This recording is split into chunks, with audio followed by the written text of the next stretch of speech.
Buenas y bendecidas tardes, hermanos. Bendito sea el Señor que nos permite estar aquí reunidos y vamos a tener momentos de oración personal, cada quien en su lugar. Y tenemos un preludio, oh Señor, al orar.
Puestos de pie tendremos una oración de ofrecimiento y adoración a nuestro Dios.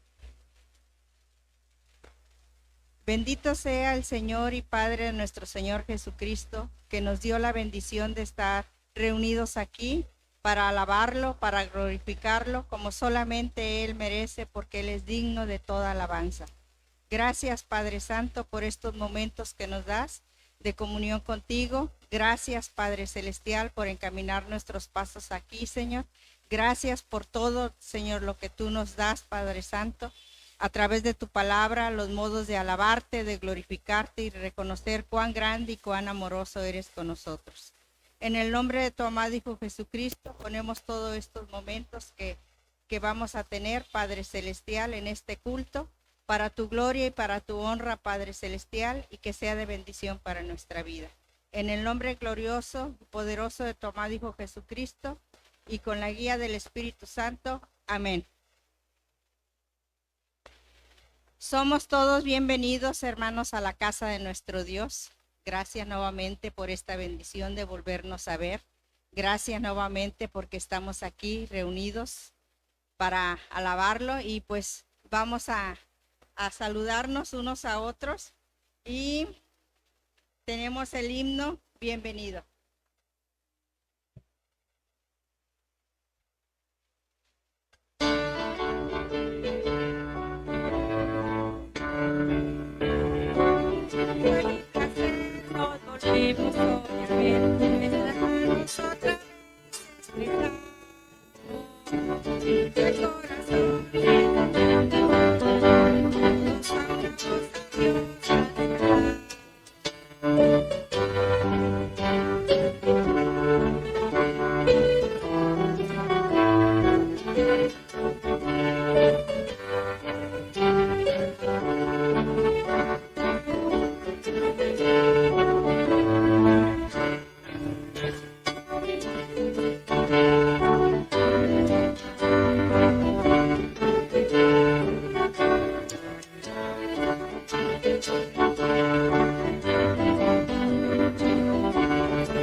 Siguiendo así en pie, hermanos, vamos a seguir adorando a nuestro Dios con la lectura de su palabra que se encuentra en Apocalipsis 5, del 9 al 14, en una forma unida.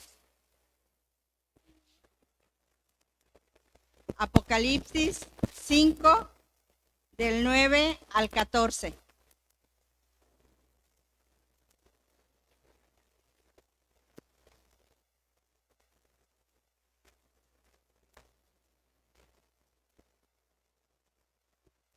Unidos, hermanos. Si ya tenemos la palabra de nuestro Dios, así nos dice. Y cantaban un nuevo cántico diciendo: digno eres de tomar el libro y de abrir sus sellos, porque tú fuiste inmolado y con tu sangre nos has redimido para Dios, de todo linaje y lengua y pueblo y nación. Y nos has hecho para nuestro Dios reyes y sacerdotes, y reinaremos sobre la tierra. Y miré y oí la voz de muchos ángeles alrededor del trono y de los seres vivientes y de los ancianos, y su número era de millones, que decían a gran voz: el Cordero que fue inmolado es digno de tomar el poder, las riquezas, la sabiduría, la fortaleza, la honra, la gloria y la alabanza. Y todo lo creado que está en el cielo y sobre la tierra y debajo de la tierra y en el mar, y a todas las cosas que en ellos hay, oí decir: al que está sentado en el trono y al Cordero, sea la alabanza, la honra, la gloria y el poder por los siglos de los siglos. Los 4 seres vivientes decían: amén, y los 24 ancianos se postraron sobre sus rostros y adoraron al que vive por los siglos de los siglos. Amén. Amén, hermanos. Los momentos que siguen son momentos de alabanza congregacional y están a cargo de nuestro hermano José Luis Pérez.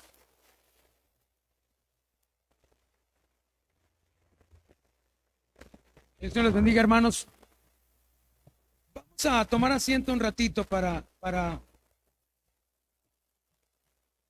poder cantar alegremente. Vamos a iniciar en esta mañana.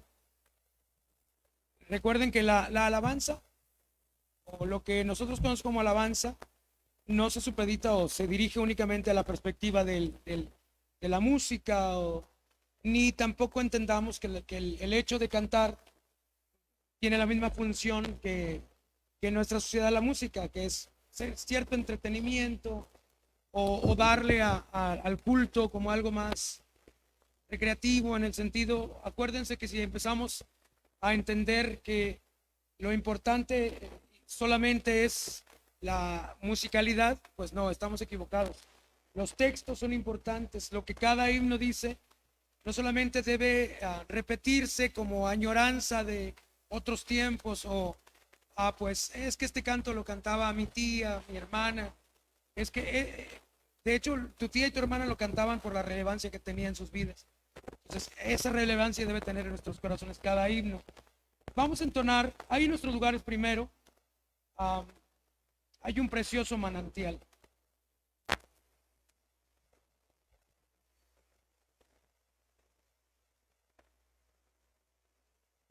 Perdón, yo agarré otro orden. Vamos a cantar Grande es Jesús.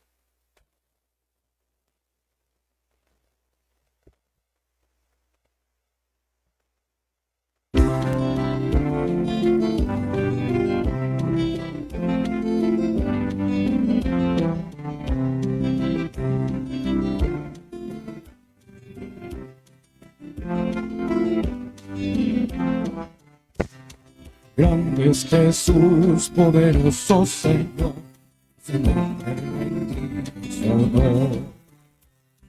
Grande es Jesús, el supremo hacedor, a Dios solo das amor. Grande es Jesús y digno de gloria, Dios sin igual, bendito Señor. Grande es Jesús, al alcemos la voz con su santa unción. Grande Señor, grande Señor, grande es Jesús, poderoso Señor, a su nombre rendimos honor. Grande es Jesús, el supremo hacedor, bondadoso nos da su amor. Grande es Jesús y digno de gloria, te exaltaré, mi Dios y mi Rey. Grande es Jesús, le alabaré con todo mi ser. Grande Señor, grande Señor, digno de gloria, Dios sin igual, bendito Señor. Grande es Jesús, alcemos la voz, santa unción. Grande Señor, grande Señor. Se dice que varios de los textos que los apóstoles utilizan de repente en sus cartas, el apóstol Pablo, son utilizados o eran utilizados en algún momento como pequeños credos. Sin embargo, también se dice que algunos de estos textos base para mucho de su argumento eran cantos que se cantaban en la iglesia. Entonces, por ejemplo, mucho del credo y confesión, para que quedara muy firme en la mente, sobre todo de los más jóvenes, se cantaba. Y el objetivo era eso, que en la repetición, en la escuela se sabe, por ejemplo, hay trucos de memorización donde se musicaliza algo que se tiene que aprender y se aprende más fácil. Bueno, entonces, cada que nosotros cantamos esto, estamos asumiendo un credo también, una forma de creencia. Estamos declarando estas cosas. Y bueno, no me voy a poner místico y decir que esto hace cosas mágicas. Lo que sí digo es que refleja el corazón que nosotros tenemos delante de Dios. Y el corazón contrito y humillado no lo desprecia a Dios. Cada que usted reconoce el poder y la autoridad de Jesús, usted tiene una actitud de humillación. Humillación no es algo malvado o malo. Humillación es reconocer quiénes somos y quién es Dios. Entonces, si hacemos el balance, no quedamos bien parados nosotros. Dios es nuestro soberano. Vamos a entonar ahora Victoria en Cristo.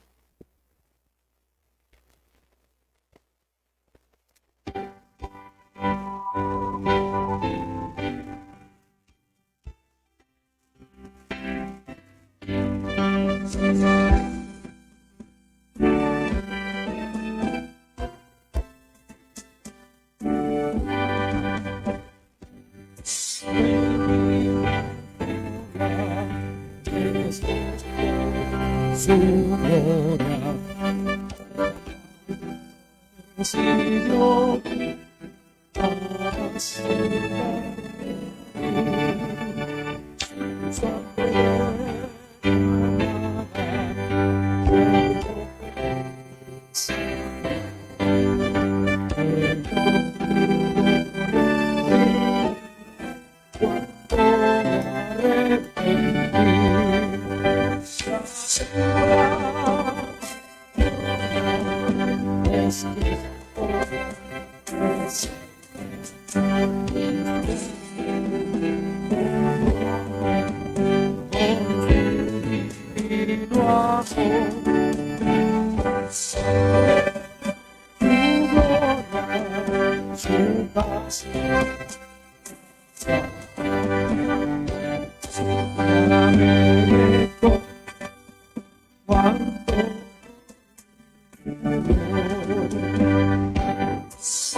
sanidad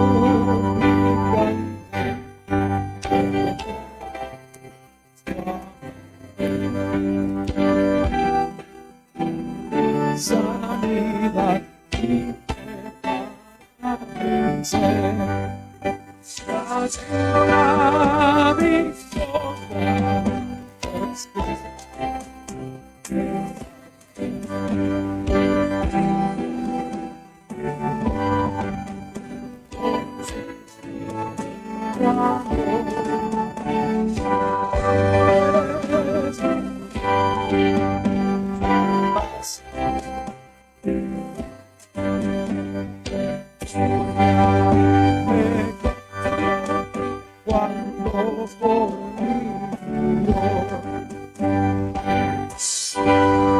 la gloria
bien. Y se dan cuenta, pues cada palabra que decimos tiene esta consistencia de el ejercicio de nuestra vida cristiana. Vamos a concluir de pie. Vamos a entonar el canto Hay un precioso manantial.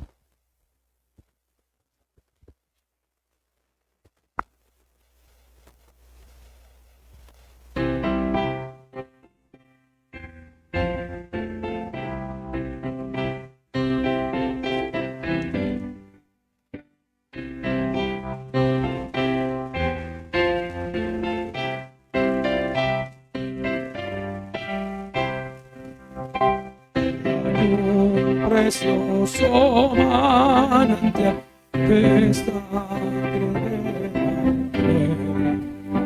que purifica cada que se sumerge en él.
Amén. Que el Señor nos permita seguir siendo edificados por estos textos tan bellos.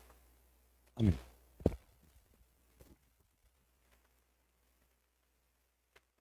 Pueden tomar sus lugares, hermanos, por favor.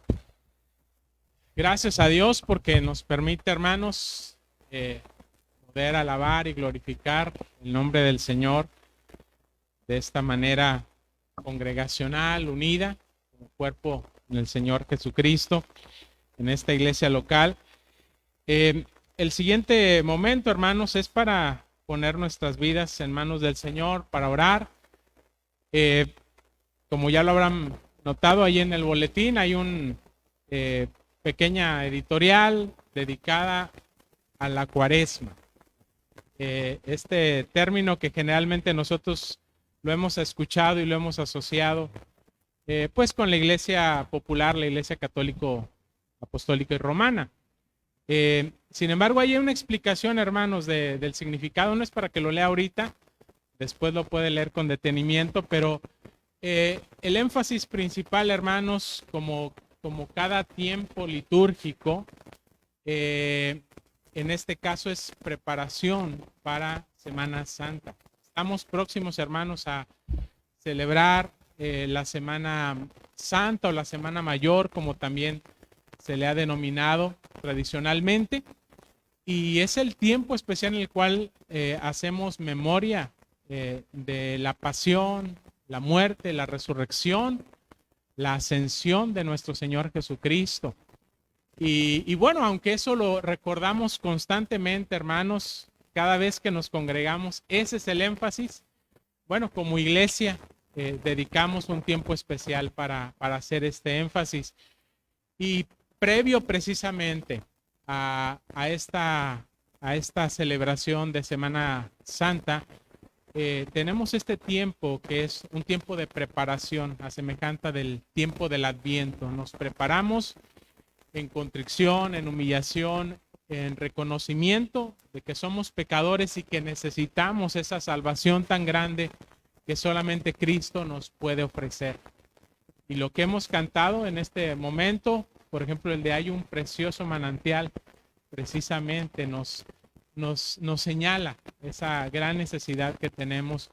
Así que pues vamos a estar orando, hermanos, y vamos a darle gracias a Dios, por supuesto, por sus bendiciones, pero también vamos a tomar este tiempo para estar confesando delante de nuestro Dios nuestros pecados. Oremos al Señor.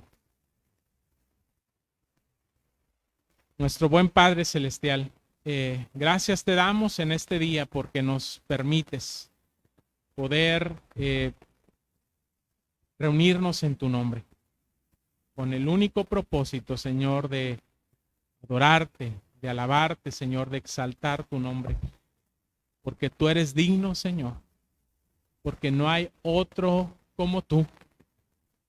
Y, Señor, no podemos encontrar la satisfacción de nuestras almas, no podemos encontrar la salvación, la vida eterna, el perdón de nuestros pecados y toda buena dádiva y todo don perfecto, si no es a través de ti. Tú que has descendido de lo alto, Señor, para encarnarte a nuestra semejanza, para que nosotros, Señor, podamos ser conformados a tu semejanza. Señor, y sabemos que eso implica en nuestras vidas reconocer nuestra indignidad, reconocer nuestra naturaleza pecaminosa, Señor, la cual tú has venido a redimir, a reconciliar, Señor, contigo. Juntamente, Señor, todas las demás cosas que tú quieres redimir en Cristo Jesús. Señor, gracias porque tú nos muestras en tu palabra el mensaje del Evangelio. Señor, que no solamente es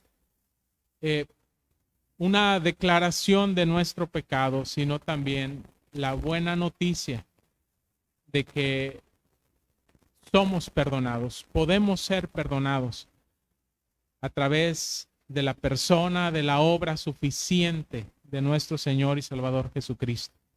Si nosotros, Señor, confesamos nuestros pecados, tú eres fiel, tú eres justo para limpiar nuestros pecados, limpiarnos de toda nuestra maldad. Gracias porque tú lo haces posible por medio de la gracia, por medio de la fe que es en Cristo Jesús. Señor, el día de hoy aquí estamos como iglesia, como cuerpo tuyo, Señor, para reconocer que tu salvación, Señor, ha sido grande y ha sido eficaz en favor nuestro. Y Señor, que no hay motivo alguno en nuestra vida, Señor, para que venga condenación. Dice tu palabra que todos los que estamos en Cristo Jesús, ya no hay ninguna condenación en ellos. Señor, porque hemos sido justificados por medio de la fe en Cristo. Así que, Señor, si hay cargas espirituales, si hay situaciones, Señor, que no se conforman a tu voluntad en nuestras vidas, Señor, tú nos llamas constantemente al arrepentimiento y a la fe, sabiendo, Señor, que es para santificación, Señor, que es para que podamos nosotros ser transformados, conformados más y más a tu imagen, Señor, y que podamos, Señor, disfrutar de esa comunión plena que tú nos has dado por medio de Cristo. Gracias, Señor, porque tú nos das tu perdón. Tú nos das, Señor, la seguridad de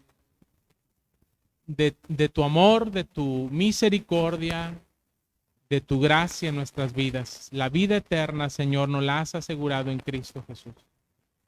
Señor, por ello te queremos agradecer, Señor, y te queremos reconocer en nuestras vidas. Señor,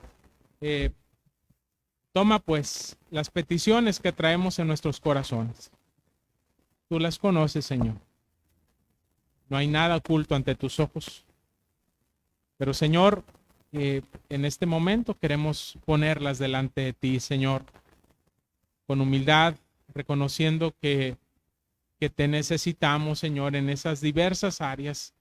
Puede ser nuestra salud física, puede ser, Señor, algún aspecto de necesidad temporal, Señor, material, económica, trabajo, Señor, alguna situación, Señor, que estamos enfrentando, algún afán, Señor. Tú nos pides que lo traigamos a ti.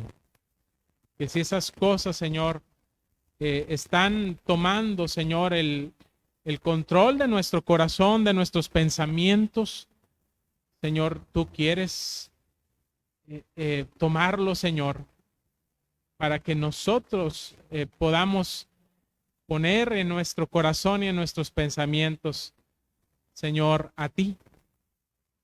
Tu confianza, Señor, la confianza en ti, la esperanza en ti, el amor en ti.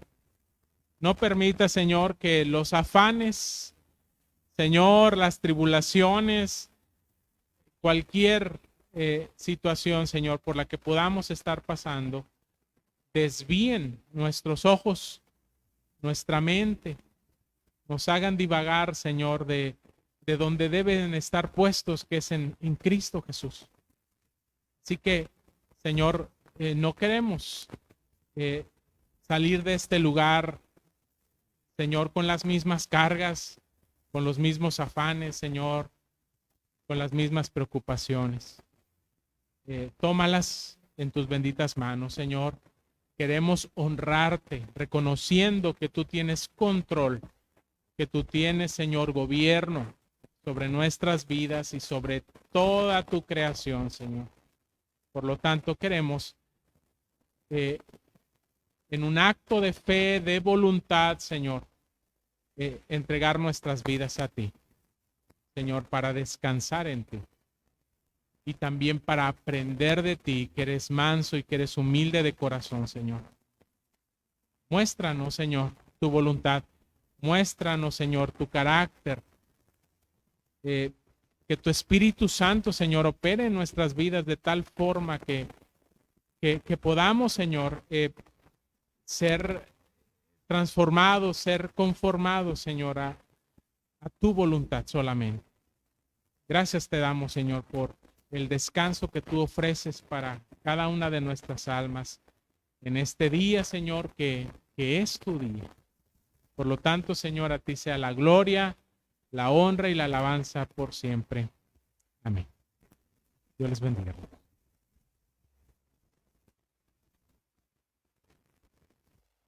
Pues sigamos adorando a nuestro Señor y gracias por la bendición que nos dio nuestro Señor Jesucristo de sumergirnos a ese manantial y ser parte de su pueblo. Bendito, bendito sea el Señor.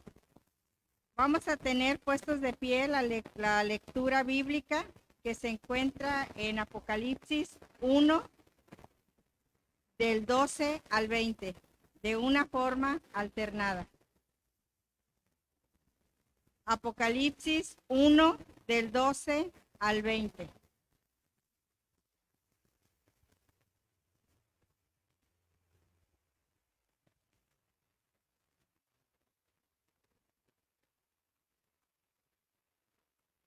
Si ya tenemos la palabra de nuestro Señor, puestos de pie, hermanos, vamos a darle lectura con toda reverencia. Y me volví para ver la voz que hablaba conmigo, y vuelto vi 7 candeleros de oro.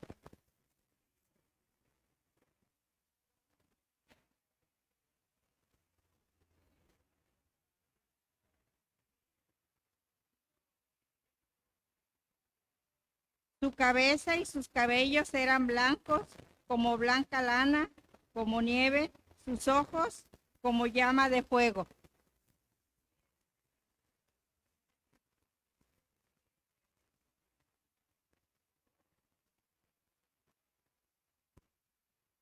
Tenía en su diestra 7 estrellas, de su boca salían una espada aguda y de 2 filos, y su rostro era como el sol cuando resplandece en su fuerza.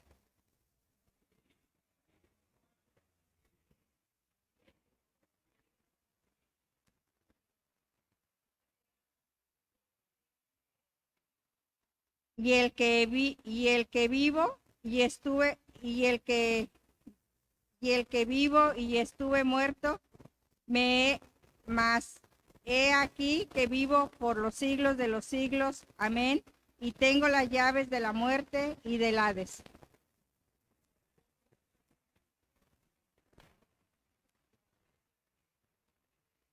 Unidos. El misterio de las 7 estrellas que has visto en mi diestra y de los 7 candeleros de oro. Las 7 estrellas son los ángeles de las 7 iglesias, y las 7 candeleros que has visto son las 7 iglesias. Amén. Es el momento en que los niños van a tomar su clase. Hay que seguir orando, hermanos, por la vida de los pequeños y de los maestros que les enseñan el mensaje que tienen para ellos. El momento que sigue, siguiendo así de pie, vamos a recibir al pastor Otoniel, que tiene el mensaje de la palabra de nuestro Dios.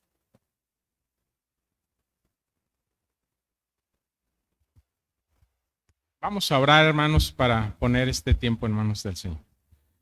Padre Celestial, gracias te damos por permitirnos, Señor, poder reflexionar en tu palabra y, Señor, pues ponemos nuestras vidas en tus manos, así como la vida de los niños que estarán recibiendo también tu palabra en su clase, Señor. Gracias, Padre, porque podemos no solamente contar con tu palabra escrita, Señor, sino con tu Espíritu, que es quien la inspiró y quien nos ilumina a nosotros para que podamos comprenderla y nos capacita también para poderla aplicar, para poderla vivir, asimilar en cada una de nuestras vidas.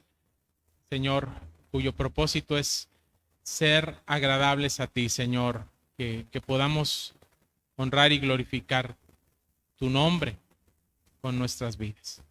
Así que, Señor, pues nos ponemos en tus benditas manos para que tú nos guíes en este tiempo. En el nombre de Jesús. Amén. Tomen sus lugares, hermanos, por favor. Hoy continuamos reflexionando en la carta que nuestro Señor Jesucristo envió a las 7 iglesias del Apocalipsis, las cuales hemos dicho a su vez representan a la iglesia universal de nuestro Señor Jesucristo, a la iglesia en todo tiempo, en todo lugar, a todos los creyentes en Él. Así que esta carta decimos que es para nosotros, para la iglesia presente, la iglesia contemporánea. Pero este mensaje, hermanos, que Cristo ha revelado a su iglesia, no lo dio solamente en palabras literales, en prosa, por así decirlo, es decir, palabras que se tienen que entender como suenan, sino también en palabras e imágenes que tienen un alto valor simbólico, metafórico, comparativo, y que hay un mensaje allí, hermanos, para nuestras vidas que precisamente el Señor nos revela y nos muestra. Hay un dicho que dice que una imagen habla más que 1000 palabras. Yo creo que eso es verdad en relación a las imágenes que nos muestra nuestro Señor Jesucristo a través de su palabra que Juan percibió en su momento. Sin embargo, bueno, las imágenes tienen que entenderse, ¿verdad? Tienen que interpretarse, tienen un mensaje que tiene que entrar en mente y en corazón, y eso es algo que solamente el Espíritu de Dios puede hacer. Y el apóstol Juan dice la Escritura que él estaba en el Espíritu en el día del Señor cuando él recibió esta visión, esta revelación. Y yo espero, yo creo, hermanos, que nosotros también estamos no solamente en el día del Señor, también estamos en el Espíritu mismo del Señor. Y eso mismo está operando en nuestras vidas hoy en día. Así que, hermanos, Juan, siendo el secretario de esta carta, escribe las palabras de Jesús y describe también las imágenes que Jesús le reveló. Así que estamos aquí en Apocalipsis capítulo 1, versículos del 12 al 20, hermanos, donde Cristo le revela a Juan una poderosa imagen, y la cual podemos, decíamos el domingo pasado, entender desde dos enfoques. Primero, lo que Cristo quiere que su iglesia vea y asuma acerca de sí misma. Y segundo, lo que Cristo quiere que la iglesia vea y asuma acerca de Él. El domingo pasado ya vimos el primer enfoque y respondimos a la pregunta, ¿cómo ve Jesús a su iglesia? Y vimos, hermanos, la respuesta ahí en el versículo número 12, donde a manera de resumen, hermanos, se describe a la iglesia semejante a 7 candeleros que a su vez eran semejantes al candelero que se encontraba en el lugar santo del tabernáculo, cuyo propósito era ser portador del fuego santo, de un fuego que representa la misma presencia de Dios, la palabra de Dios que ilumina en medio de la oscuridad en ese lugar. Y en ese sentido, Cristo identifica a la iglesia como portadora de la luz de Dios por medio del evangelio de Jesucristo, que es un evangelio salvador, que es un evangelio transformador, para que la iglesia portadora de ese mensaje pueda iluminar con la fe con la proclamación del Evangelio, con las buenas obras del Evangelio, al mundo que se encuentra en medio de tinieblas a causa del pecado y a causa de la misma condenación del pecado. Así que el Señor, hermanos, tiene una gran imagen acerca de su iglesia. El Señor Jesucristo observa a su iglesia y la revela a la iglesia misma de esta manera. Tiene una gran imagen de su iglesia con un gran propósito para su iglesia en este mundo.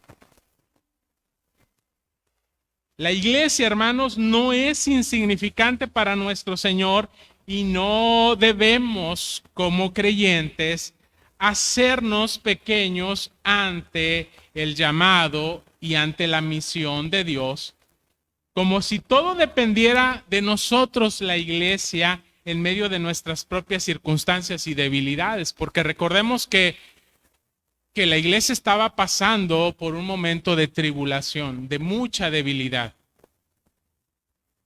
Y frente a eso, el Señor les dice, a ver, véanse como yo las veo. Ustedes son un candelero. Ustedes son luz en medio de las tinieblas.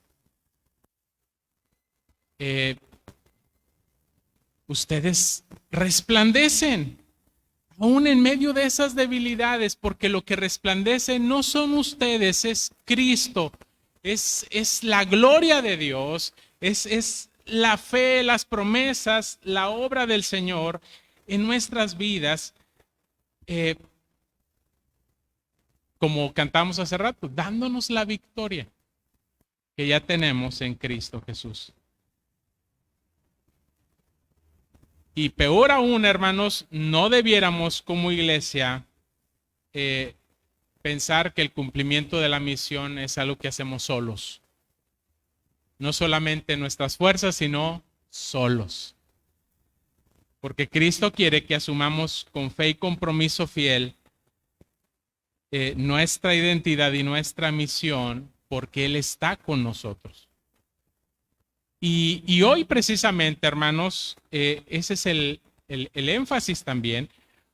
Hoy comenzamos a ver el segundo enfoque de esta imagen que el Señor ha revelado a su iglesia.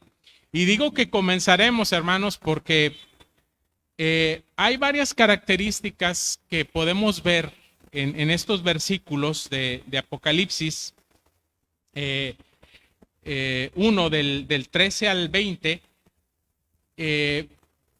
que vale la pena ver detenidamente, hermanos,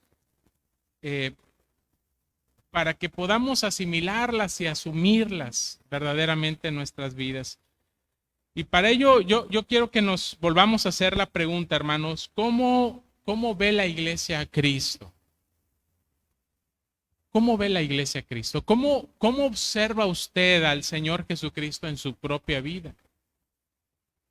¿Cuál es el concepto, la imagen que nosotros tenemos de Él? Es una imagen religiosa, popular, con la cual nos hemos acostumbrado muchas veces a ver y a pensar acerca de Jesús. ¿O es la imagen que el Señor Jesucristo quiere transmitirnos a nosotros, en la cual nosotros tenemos que poner nuestra confianza, nuestra esperanza, nuestra motivación? ¿Cómo quiere, y creo que esta es la pregunta mejor planteada, cómo quiere Cristo que la iglesia lo vea? Porque nosotros podemos tener percepciones y es posible que esas percepciones puedan estar equivocadas, porque no estamos siendo cegados muchas veces por nuestra humana debilidad, por nuestras circunstancias. Estamos desviando nuestros ojos y nuestra comprensión acerca de Él. Pero por eso Cristo se revela y se presenta a sí mismo a la iglesia. ¿Qué es lo que la iglesia debe reconocer acerca de la persona, acerca de la obra, acerca de la palabra, de la voluntad de Cristo? Y la respuesta, hermanos, la encontramos ahí inicialmente en Apocalipsis 1 del 13 al 20.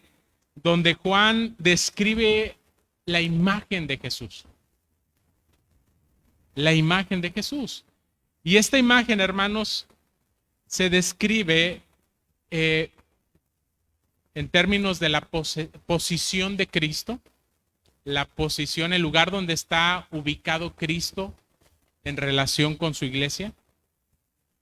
También esta imagen revela un título acerca de Cristo, porque dice Juan, vi a uno semejante al Hijo del Hombre.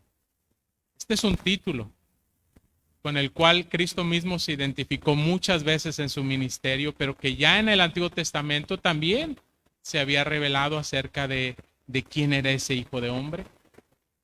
Se nos habla acerca del ropaje de Cristo, la apariencia física misma de Cristo, su rostro, sus manos, sus pies, su boca, etcétera. Pero en esta ocasión, hermanos, para no cansarles, no nos vamos a centrar solamente en la primer característica, hermanos, de esta imagen, que es la posición de Cristo, el lugar donde se ubica la persona de Jesucristo. Y dice el versículo 13 de la siguiente manera: y en medio de los 7 candeleros, a uno semejante al Hijo del Hombre. Hasta ahí, hermanos. Repito, en medio de los 7 candeleros, a uno semejante al Hijo del Hombre. Lo primero que el apóstol Juan, hermanos, recordemos, describe acerca de la imagen de Jesucristo es la posición en la cual Él se encuentra con respecto a los 7 candeleros de oro que ya hemos establecido, ya hemos dicho, representan a la iglesia. Y esta característica, hermanos, no es menor, no es una coincidencia, no es una invención de Juan. Recordemos que Juan solamente está viendo lo que Cristo le está mostrando. Él es un testigo de lo que está sucediendo ahí, y él está registrando lo que está viendo, no por iniciativa propia, porque el Señor le dice, vas a escribir, Juan, lo que yo te voy a decir, lo que yo te voy a mostrar, tú lo vas a escribir. Ni siquiera Juan tiene esa iniciativa, es el Señor el que le instruye y le dice, quiero que esto quede registrado. ¿Por qué? Porque este es un mensaje importante para su iglesia. Y nosotros tenemos que recibirlo. Y hermanos, esto significa que Jesucristo no solo está con su iglesia local y su iglesia universal. Y esto, hermanos, creo que ya es bastante alentador para la iglesia. Pues esa es la promesa fiel de nuestro Señor Jesucristo. Mateo 28, versículo 20 dice, y he aquí yo estoy con vosotros todos los días hasta el fin del mundo.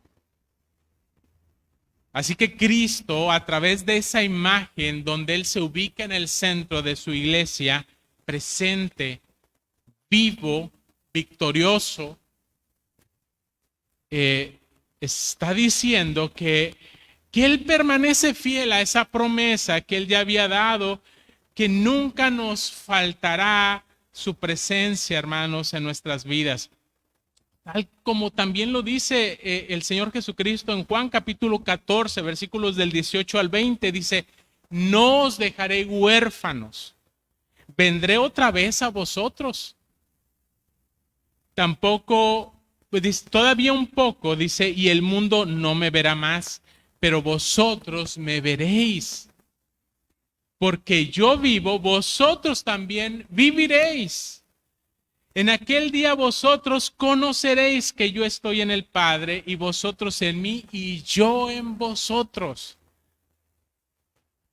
¿Ven cómo el Señor Jesucristo afirma su presencia? No solamente con la iglesia, sino en la iglesia. Y hermanos, aquí el Señor Jesucristo hablaba con respecto a la venida de su Espíritu Santo, porque uno se preguntará, ¿y cómo es que entonces puedo yo ver la presencia de Cristo en mi vida? ¿Cómo yo la puedo sentir en mi vida? Es verdad, hermanos, que como seres humanos tenemos sentidos y no vamos nosotros a evadir esos sentidos o esos incluso sentimientos. Sin embargo, no es de esa manera como dice la Escritura que nosotros vamos a percibir la presencia de nuestro Señor. No es algo que nuestra condición humana pueda provocar en nosotros. Es algo que el Espíritu Santo, la tercera persona de la Trinidad, hará en nosotros. Él vendrá a nosotros como una realidad espiritual, hermanos, que en verdad podemos sentir y en verdad podemos ver en nuestras vidas. No con nuestros ojos quizá físicos ver la presencia, pero en el sentido de la manifestación de su Espíritu en nuestras vidas.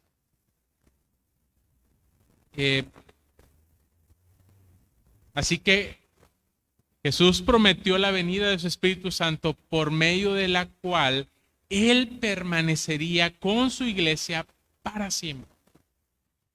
Y la presencia espiritual de Cristo, hermanos, es una realidad en la cual la iglesia debe vivir y debe de actuar. En el tiempo de la escuela dominical, el hermano José Luis hablaba acerca de la Santa Cena, de lo que esto significa o debe significar, representar en la vida del creyente. Y en realidad, hermanos, estamos no solamente recordando, haciendo memoria, sino experimentando en verdad la presencia de Cristo en nuestras vidas.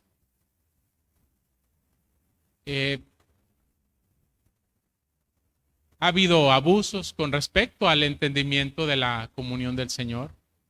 Ha habido extremos en los cuales situamos a Cristo solamente como algo que recordamos, algo que traemos a la mente.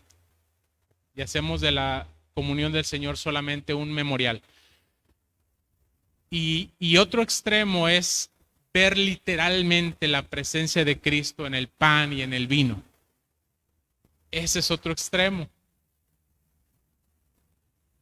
Pero lo que nosotros vemos, hermanos, es la presencia espiritual de Cristo, no en los elementos, en nuestras propias vidas y en la vida, en la comunión de la iglesia.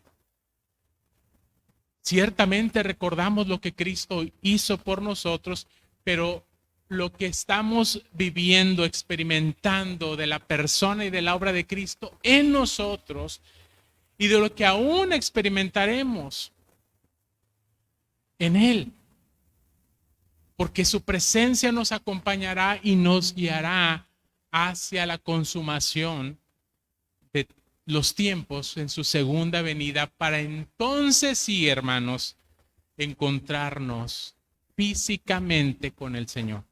Esa es la promesa del Señor. Él viene por segunda vez y viene físicamente, todo ojo le verá. Y entonces ahí habrá una manifestación no solamente espiritual de la presencia del Señor, sino física, gloriosa. Y no solamente del Señor, sino de toda su iglesia. Y habrá una separación, como dice la Escritura, de los justos y de los injustos, de los que han sido justificados por la fe en Cristo y de los que aún no, de los que no fueron, porque no creyeron en Él. Y dice el apóstol Pablo, y así estaremos para siempre con el Señor. Él está hablando de ese momento trascendente en donde el Señor va a consumar su reino, pero el Señor está con nosotros y está en nosotros, y esa es una realidad, hermanos. No es una idea, no es una filosofía, no es un anhelo, es una verdad que nosotros asumimos por la fe, pero también vivimos y experimentamos en esa misma fe, en el Señor. El Señor se manifiesta en nuestras vidas, el Señor actúa en nuestras vidas, habla en nuestras vidas, transforma nuestras vidas. Él está activo, Él no está pasivo, hermanos. Él no está ausente en ningún sentido. Él está sumamente involucrado con cada una de nuestras vidas.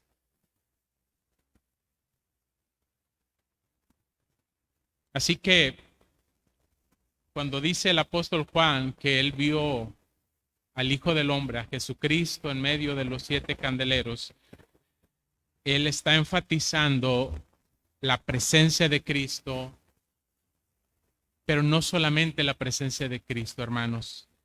Cristo no solo quiere que mostrarnos su presencia, sino también el lugar de su presencia, hermanos. Y este es un detalle, hermanos, que aparentemente no es relevante, pero sí lo es.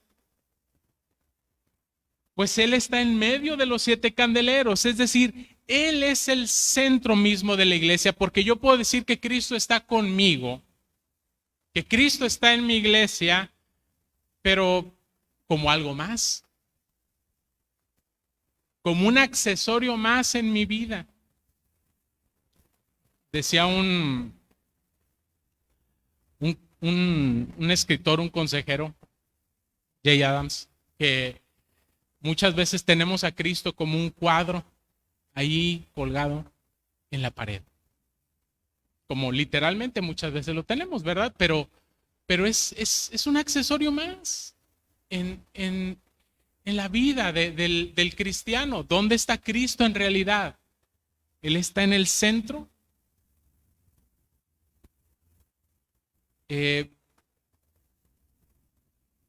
Y esto es algo, hermanos, que cada cristiano y la iglesia, como el conjunto de los creyentes, necesitamos entender y asumir en nuestras vidas. Porque si Cristo es una presencia real en su iglesia, también su posición lo tiene que ser. Que Cristo, hermanos, a Cristo le pertenece y merece el centro de nuestras vidas y por consecuencia de todo lo que hacemos con ellas. Que no podemos cumplir con nuestro llamado y misión en el mundo como candeleros, portadores de la luz de Cristo, si no tenemos a Cristo en el centro de nuestras vidas como una realidad espiritual práctica, no como una simple idea o un eslogan. Que la existencia, que la iglesia de Cristo existe por Cristo y para Cristo. Y sin Cristo simplemente la iglesia no tiene razón de ser. Que todo en la iglesia, hermanos, debe moverse en torno a la persona, a la obra y a la palabra de Cristo. Que Cristo está en medio de su iglesia, hermanos, también para cuidarla, para gobernarla, para guiarla en el cumplimiento de su misión en el mundo. Que la iglesia no tiene ningún derecho, hermanos, de poner a ninguna persona o a ninguna cosa en el centro de su vida y en su ministerio tampoco, porque eso se convierte en idolatría. El mismo Señor que reveló los mandamientos, al decirle a su pueblo, no tendrás dioses ajenos delante de mí. Yo soy Jehová tu Dios, fuerte, celoso. nadie más, dice él, daré mi gloria. Ese es el mismo Señor que se muestra en medio de su iglesia, para que su iglesia lo pueda ubicar.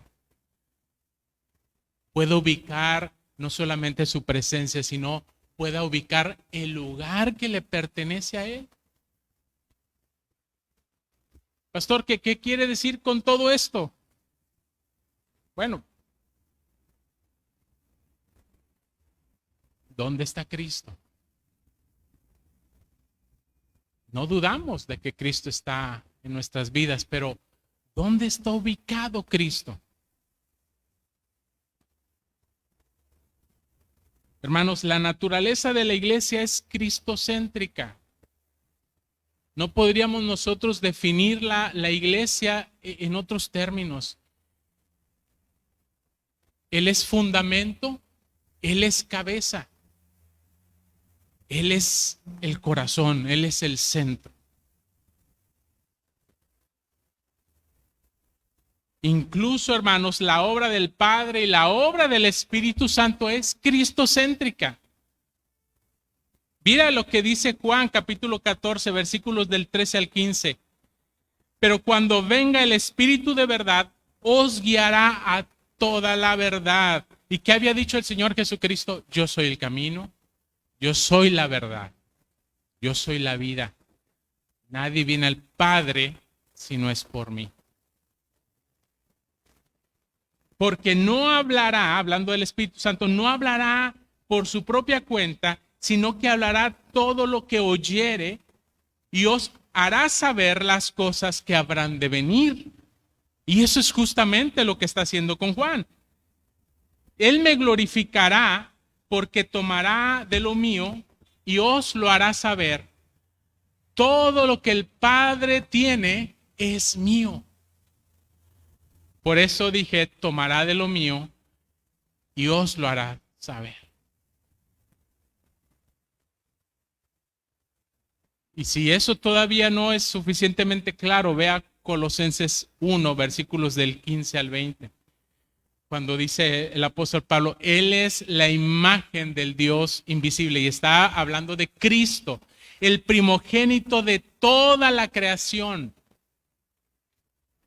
Porque en Él fueron creadas todas las cosas, las que hay en los cielos y las que hay en la tierra, visibles e invisibles, sean tronos, sean dominios, sean principados, sean potestades. Todo fue creado por medio de Él y para Él. Y Él es antes de todas las cosas, y todas las cosas en Él subsisten. Y Él es la cabeza del cuerpo, que es la iglesia, el que es el principio, el primogénito de entre los muertos, ¿para qué? Para que en todo tenga la preeminencia. Por cuanto agradó al Padre, esta es la voluntad del Padre, que en Él habitase toda plenitud y por medio de Él reconciliar consigo todas las cosas, así las que están en la tierra como las que están en los cielos, haciendo la paz mediante la cruz, la sangre de su cruz.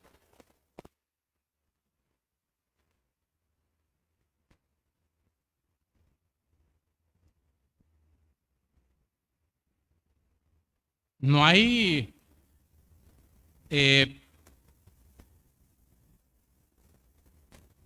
razón para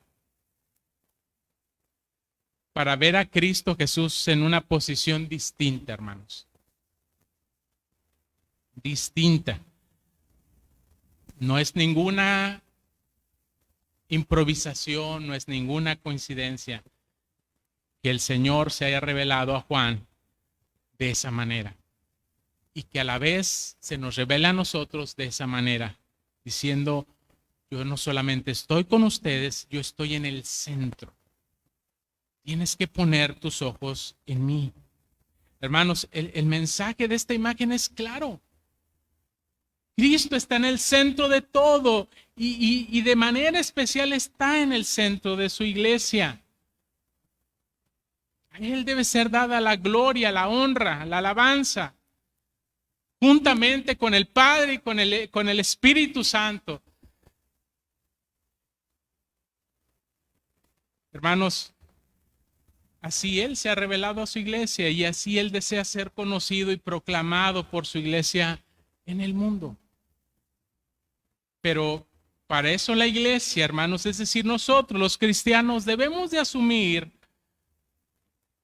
esa posición de Cristo en nuestras vidas, con compromiso de lo que eso significa. Y hermanos, aunque aquí estamos centrándonos en la imagen de Cristo, no podemos ver a Cristo sin a la vez vernos a nosotros mismos.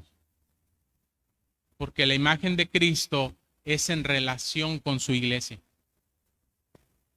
La imagen de Cristo es el espejo también que refleja a su iglesia. Así que no podemos ver la posición de Cristo sin ver nuestra propia posición delante de Él. La pregunta, hermanos, es: ¿entendemos lo que eso significa en nuestras vidas? En nuestro ministerio como iglesia, en el ministerio personal que cada uno de nosotros al cual hemos sido llamados, no solamente dentro de la iglesia, sino en el mundo. ¿Entendemos lo que significa que Cristo esté en el centro de nuestras vidas?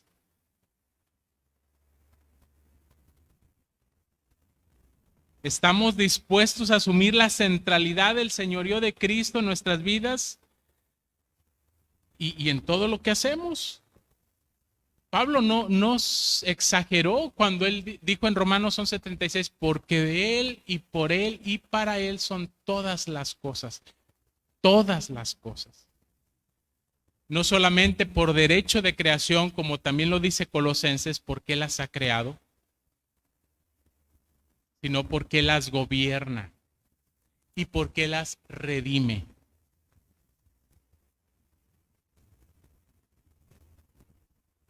De tal forma que toda área en la vida del ser humano le pertenece a Cristo. Cristo quiere tener el señorío, la primacía en todo lo que somos y hacemos. Y hermanos, sin embargo, eso no se va a reflejar en la vida práctica real si primero no sucede en nuestro propio corazón, en lo íntimo de nuestra existencia. Pero esto no es un asunto de emoción, hermanos. Esto es un asunto de convicción. Y para ello tenemos que hacer conciencia de lo que significa que Cristo sea el centro de nuestra vida. Y tenemos que confrontarnos a nosotros mismos. Tenemos que preguntarnos, ¿qué cosas hay en mi vida que posiblemente han desplazado a Cristo del centro?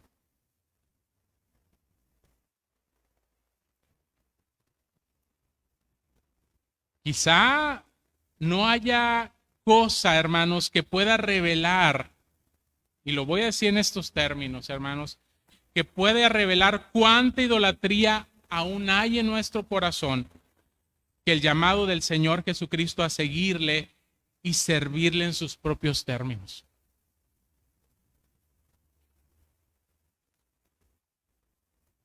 Cristo nos dice en Mateo 16, 24 al 25, si alguno quiere venir en pos de mí, niéguese a sí mismo, tome su cruz y sígame. Porque todo el que quiera salvar su vida la perderá, y todo el que pierda su vida por causa de mí la hallará.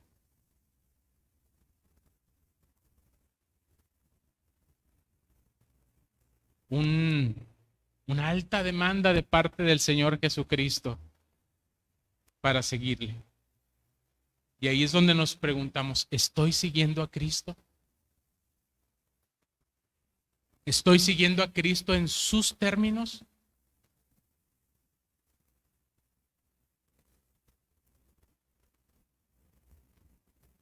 Mateo 6:24 dice el Señor: ninguno puede servir a dos señores, porque aborrecerá al uno o amará al otro, o estimará al uno o menospreciará al otro. No podéis servir a Dios y a las riquezas. Por supuesto, el Señor no está condenando las riquezas como algo malo en sí mismo, pero está diciendo que muchas veces a lo que servimos es a las riquezas. Ese es nuestro Dios, ese es nuestro ídolo, esa es nuestra motivación de existencia. Yo estoy aquí en esta vida para satisfacerme a mis propias necesidades y no para vivir haciendo riquezas en el cielo, donde el oro, donde la polilla y el orín, dice, no corrompen, donde el ladrón no mina ni hurtan. Las cosas que hacemos en esta vida, aunque tienen su valor y proceden del Señor, no pueden ocupar el lugar, la primacía que solamente le pertenece a Cristo. Y ahí es donde nos preguntamos, ¿estamos sirviendo a Cristo como nuestro Señor? ¿O estoy tratando de servir a dos señores a la vez? Sean las riquezas o sea cualquier otra cosa. Puede ser mi familia, mi marido, mi esposa, mis hijos, mis padres o cualquier otra cosa.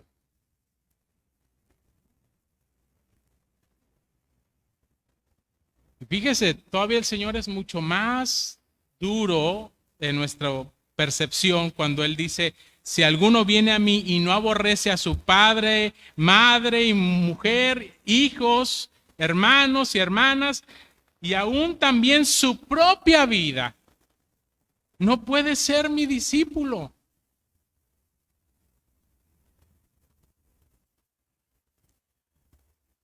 Y cuando dice si no aborrece, no está diciendo que los odiemos, está en otras palabras, si nuestro amor por Cristo no es mayor, tan grande, que en comparación con el amor que nosotros podemos profesar a este mundo, pero aún a nuestros seres queridos más cercanos, va a parecer como que les aborrecemos. Porque habrá momentos en los cuales no podemos simplemente complacer ni siquiera nuestra propia familia, si se trata de seguir a Cristo.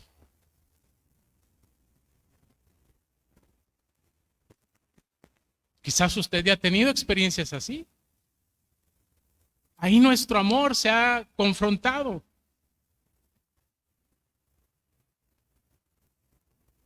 Ahí hemos tenido que poner en la balanza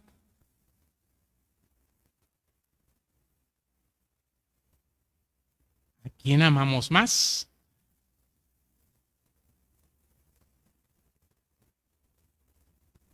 El Señor Jesucristo no es sutil, hermanos, y Él no está negociando, Él no está jugando con su posición como lo que Él reveló ser el Señor.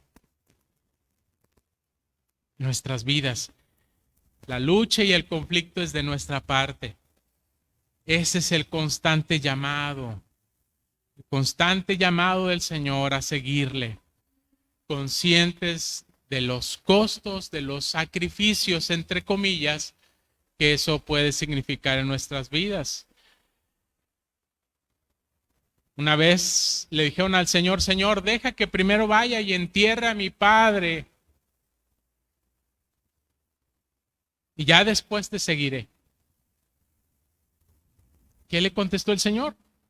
Deja que los muertos entierren a sus muertos, y tú ve y anuncia el reino de Dios.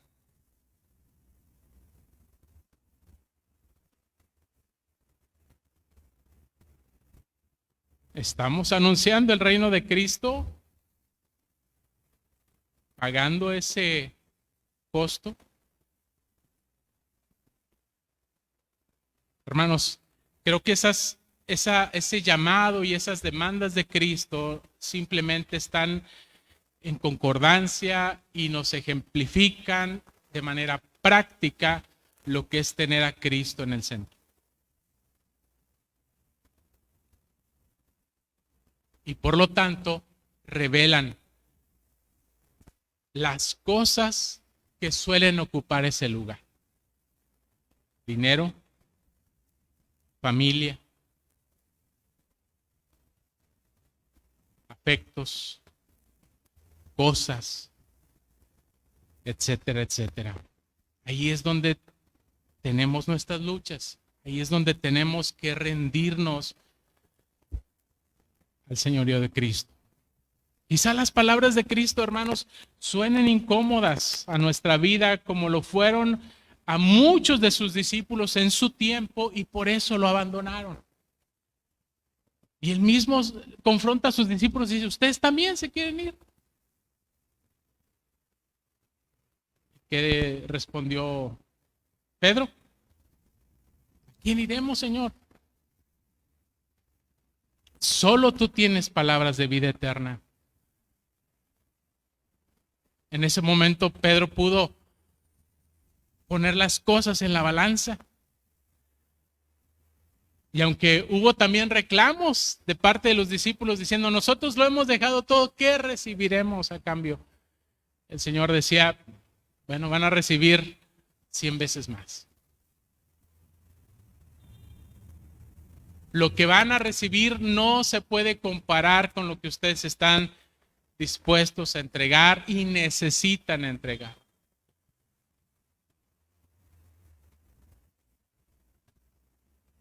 Y no obstante, Pedro en su momento también negó al Señor. Hubo momentos de debilidad en la cual Cristo ya no fue el centro.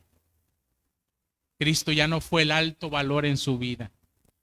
Los temores, como el mismo Señor lo describe en la parábola del sembrador, a veces los afanes, las tribulaciones, la obra del diablo y muchas variantes van a tratar de conmover nuestra vida para quitarnos a Cristo de nuestra vista.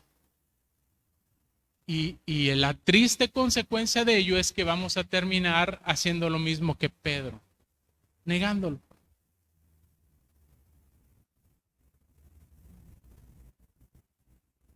Así que, hermanos, debemos entender que Cristo no dijo esas cosas no para hacernos sentir cómodos, sino para hacernos conscientes de que ser cristiano o discípulo suyo demanda sacrificio de nuestra parte, pero que la comparación del costo de ese sacrificio con lo que él tuvo que pagar con su propio sacrificio, hermanos, en la cruz del Calvario, es nada. Es nada. Pablo lo decía a los filipenses. Todo lo que yo he tenido que tirar a la basura, cosas que yo valoraba, cosas que eran mis ídolos, porque ahí yo tenía mi valor, mi reconocimiento, mi orgullo, mi felicidad. Todas esas cosas las tuve que tener por basura, por estiércol, con tal de ganar a Cristo. Con tal de poner a Cristo en el lugar que a Él le corresponde y que Él merece.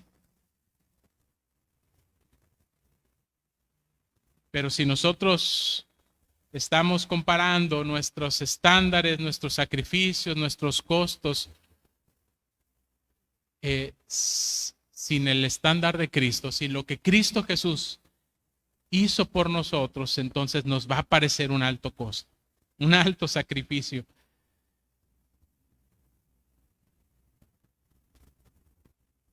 De hecho, hermanos, no solamente nuestros sacrificios no se pueden comparar con con el sacrificio de Cristo ni se pueden comparar con la recompensa de Cristo. De hecho, el sacrificio de Cristo, su persona, su obra, son la motivación suficiente y necesaria para poder cumplir con las exigencias del llamado de Cristo, de la misión de Cristo para la cual Él nos ha redimido y nos ha comisionado.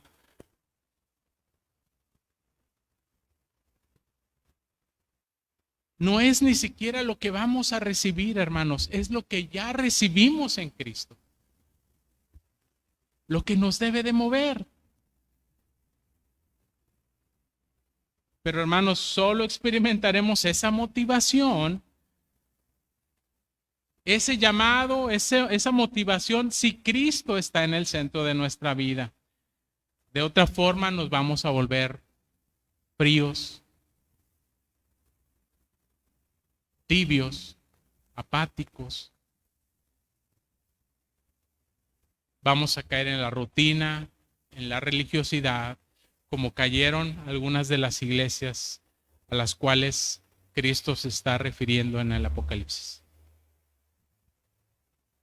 Perdemos nuestro amor, perdemos nuestro celo, perdemos nuestra fidelidad, nos enceguecemos ante las cosas de este mundo, buenas o malas, etcétera.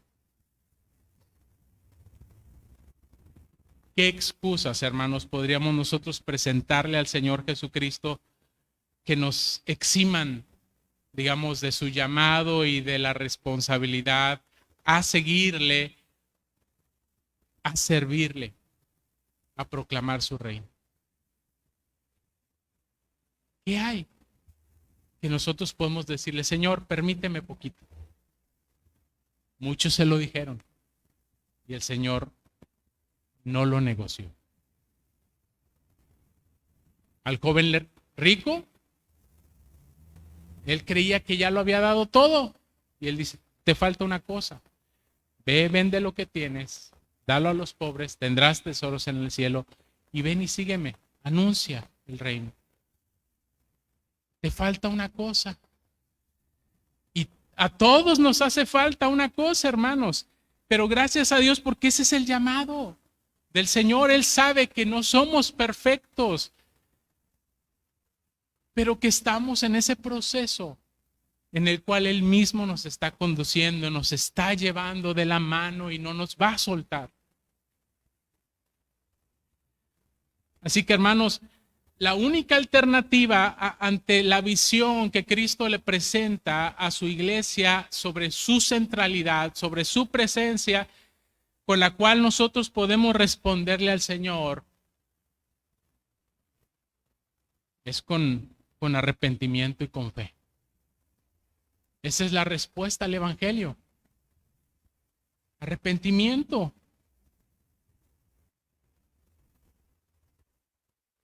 Porque no solamente no hemos visto a Cristo muchas veces en el centro, no hemos vivido con Cristo en el centro. Cuando eso suceda, entonces podemos decirle al Señor, Señor, heme aquí. Envíame a mí. Como lo hizo con Isaías, que cayó diciendo, ay de mí que soy muerto. Y el Señor no lo dejó en esa condición, como tampoco dejó a Juan.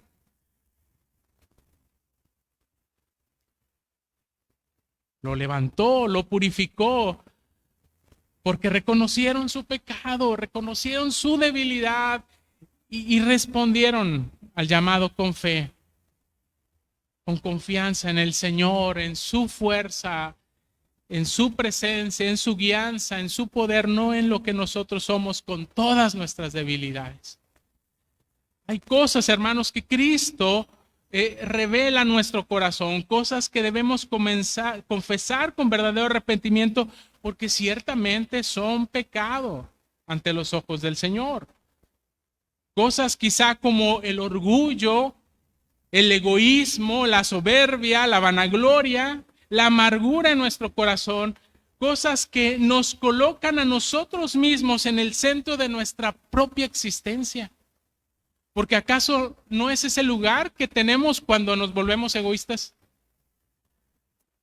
Cuando nos volvemos soberbios, cuando nos vanagloriamos de lo que somos o hacemos o tenemos.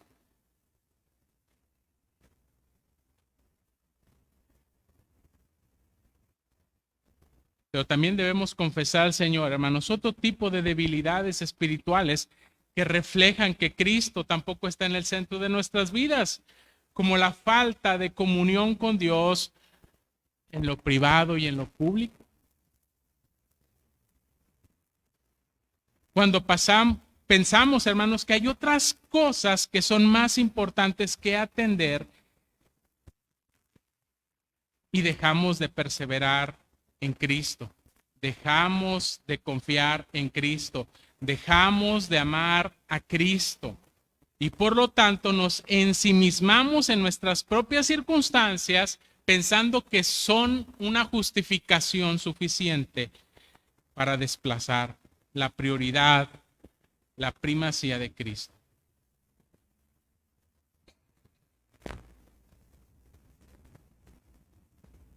Por supuesto, hermanos, habrá cosas que van a ser imposibles muchas veces para nuestras vidas.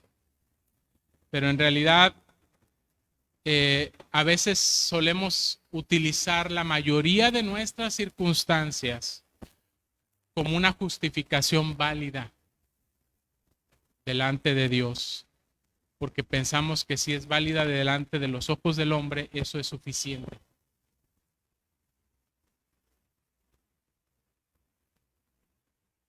Sí, delante de nosotros como seres humanos, si ese es nuestro estándar para seguir a Cristo, para someternos a Cristo, pues siempre vamos a ver que estamos cumpliendo con el estándar porque todos estamos exactamente en la misma situación, en la misma lucha. Pero no hemos sido llamados a conformarnos al estándar de la iglesia, sino al llamado del Señor, que es mucho más alto. Ya lo dice Isaías 55, mis caminos no son sus caminos, mis pensamientos no son sus pensamientos. Son mucho más altos los míos que los de ustedes. No vivan conforme a su estándar. Ese es el llamado que también Pablo hace a la iglesia en Romanos 12. No te conformes a los estándares de este mundo. El mundo te va a aplaudir, el mundo te va a decir lo estás haciendo bien. La misma iglesia te va a aplaudir y te va a reconocer. El pastor lo va a hacer. Aquí lo que importa es si Cristo Jesús lo hará. Si cuando tú vayas a la presencia del Señor, Él te va a decir, bien hecho.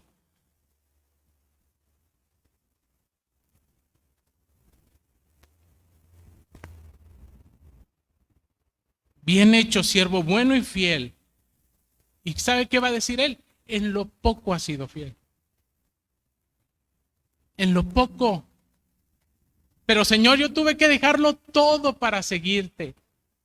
Yo tuve que entregar mi propia vida para servirte. Pero el Señor dice, es poco en comparación a lo mucho en lo que yo te pondré. Entra en el gozo de tu Señor. Sí, la salvación no es por obras, hermanos. Pero la salvación refleja nuestras obras, nuestra vida, nuestra entrega, refleja si realmente somos salvos, si realmente Cristo el Salvador está en nuestras vidas. Hermanos, no solo necesitamos confesión y arrepentimiento, también necesitamos renovar nuestra fe, nuestro compromiso con el Señor como el centro de nuestra vida y de nuestra iglesia. Volvamos a poner a Cristo Jesús en el centro.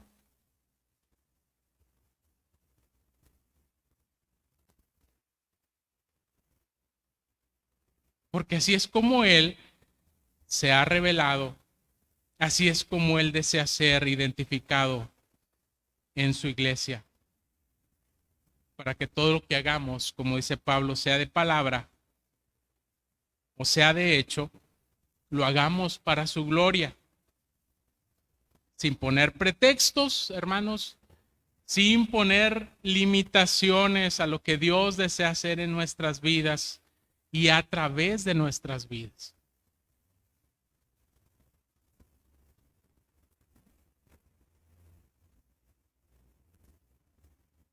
Mis amados hermanos,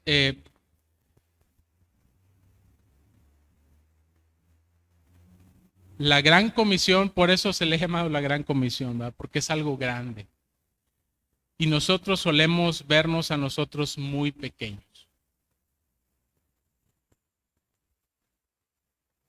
Pero solemos vernos muy pequeños porque no estamos viendo a Cristo, que es grande. No estamos viendo el poder de su Espíritu Santo, que también es grande. No estamos viendo, hermanos, a Cristo y a su Espíritu, y no lo estamos poniendo realmente donde Él debe estar. Y entonces no hablamos de Él, no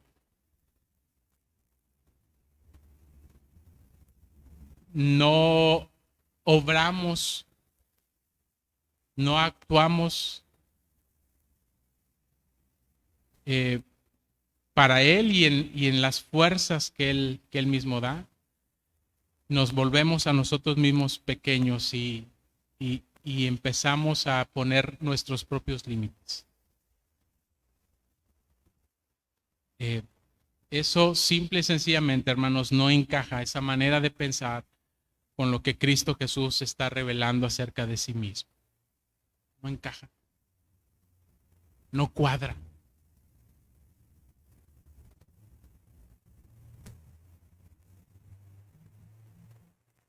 Pensemos, hermanos, analicemos esas cosas que generalmente nosotros nos ponemos límites y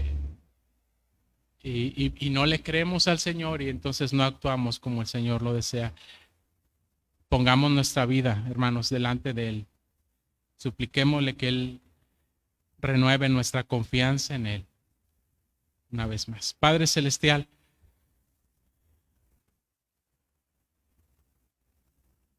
gracias por revelarnos a tu Hijo Jesucristo. Gracias por mostrarte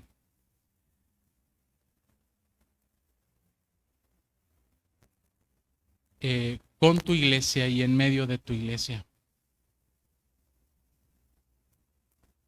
Vivo, real, visible, palpable, victorioso.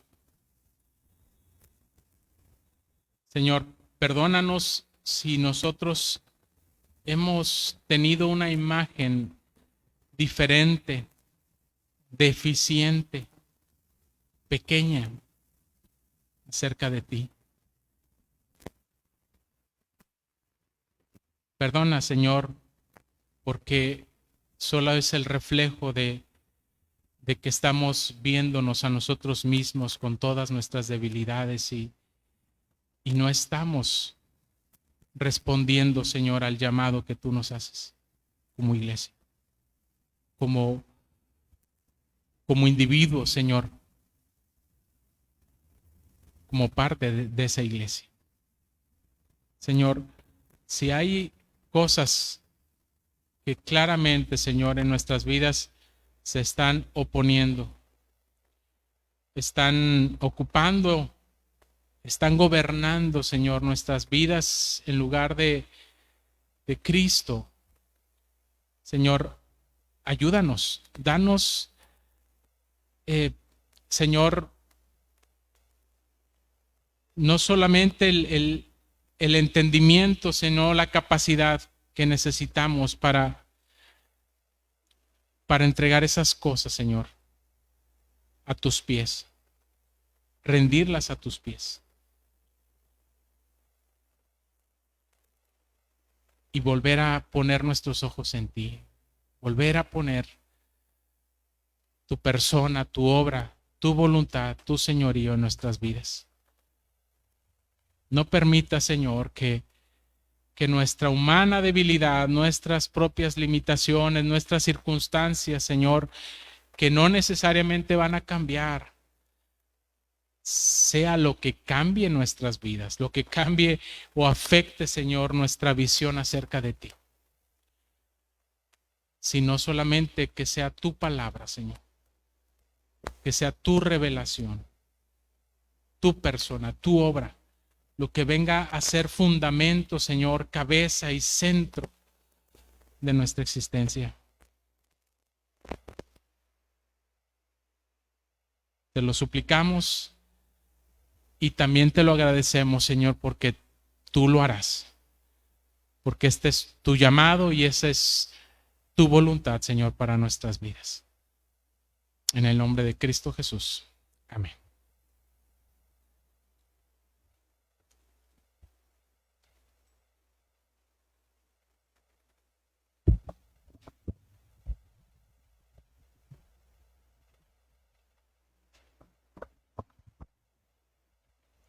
No os hagáis tesoros en la tierra, donde la polilla y el orín corrompen, y donde ladrones minan y hurtan, sino haceos tesoros en el cielo, donde ni la polilla ni el orín corrompen, y donde ladrones no minan ni hurtan, porque donde esté vuestro tesoro, allí estará también vuestro corazón. Mateo capítulo 6, versículos 19 al 21. Hermanos, preparemos nuestros corazones también para los momentos de colecta de ofrendas y diezmos. Mientras nuestros hermanos diáconos pasan a nuestros lugares, estaremos entonando el himno Sé tú mi visión.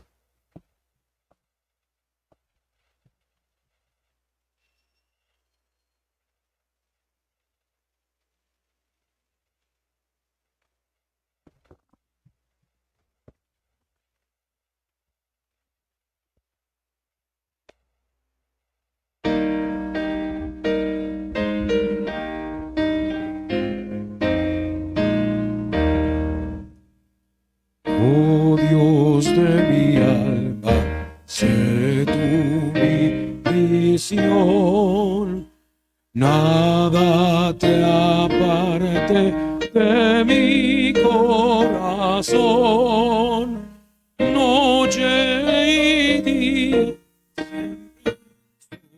en ti, y tu presencia es luz para mí.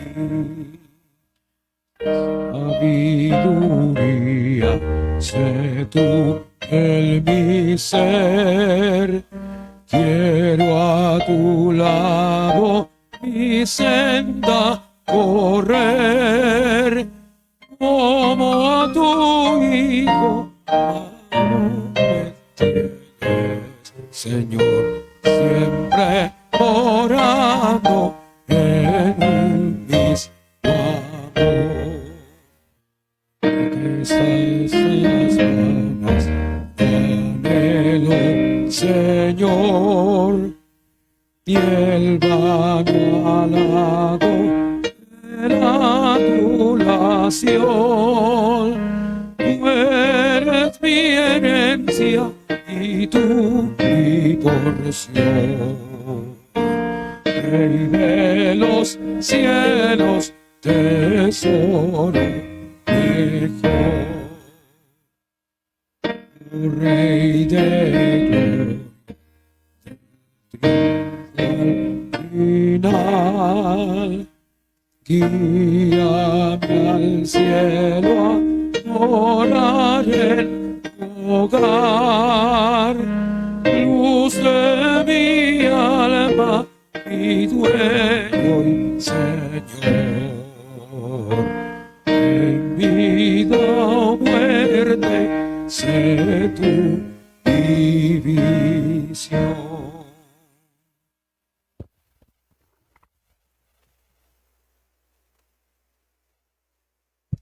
Vamos a dar gracias, hermano. Bendito Padre Celestial, una vez más, Padre, te damos las gracias por la oportunidad, Señor, que tú nos das de estar en esta tu casa de oración. Te damos las gracias, Señor, por toda tu bondad, por tu infinita bondad, por tu infinita misericordia, Señor, porque día a día, Señor, tú suples cada una de nuestras necesidades. Gracias, Señor, por el trabajo que tú nos das. Padre Santo, en este momento queremos suplicarte, Señor, que seas tú quien bendiga esta ofrenda y este diezmo que se ha recolectado. Te rogamos, mi Dios, que tú los multipliques, que tú nos des la sabiduría, Señor, para poderla administrar de acuerdo a tu voluntad. Gracias, Padre, porque nos permites dar una pequeña parte de lo mucho que tú nos das. En tus manos lo ponemos esta ofrenda, Señor, y te damos las gracias por todo lo que tú cada día nos das, Padre. En el nombre de Cristo Jesús te agradecemos, Señor, y ponemos en tus manos esta ofrenda. Amén.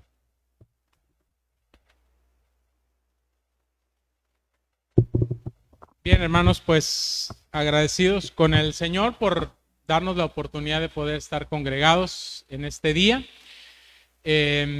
Pues básicamente reiterar la invitación, hermanos, para que ahorita terminar el culto podamos bajar para tener un tiempo de comunión, de convivencia, compartiendo los alimentos. Y pues los esperamos el próximo domingo, Dios mediante, hermanos. Que el Señor les bendiga. Vamos a orar. Padre Celestial, gracias te damos porque nos permites poder congregarnos un domingo más, Señor, para, Señor, recordar tu obra salvadora, redentora en favor nuestro. Señor, para recordar que tú estás con nosotros, en nosotros, y tú vas con nosotros, Señor, a donde quiera que nosotros vayamos, Señor. Por lo tanto, Señor, gracias porque podemos nosotros tener confianza, esperanza, Señor, y el amor que tú nos has dado en Cristo, Señor, para que lo experimentemos, para que lo disfrutemos, Señor, para que vivamos conforme a tu voluntad, Señor. Padre Celestial, quédate pues con cada uno de nosotros, con nuestras familias, con todo tu pueblo donde quiera que se encuentre. Que la gracia de nuestro Señor y Salvador Jesucristo sea con cada uno de ustedes. Que el amor de Dios el Padre y la comunión de su Espíritu Santo esté reposando sobre ustedes, desde ahora y hasta el día de la eternidad. Amén. Vamos a entonar, hermanos, quédate, Señor.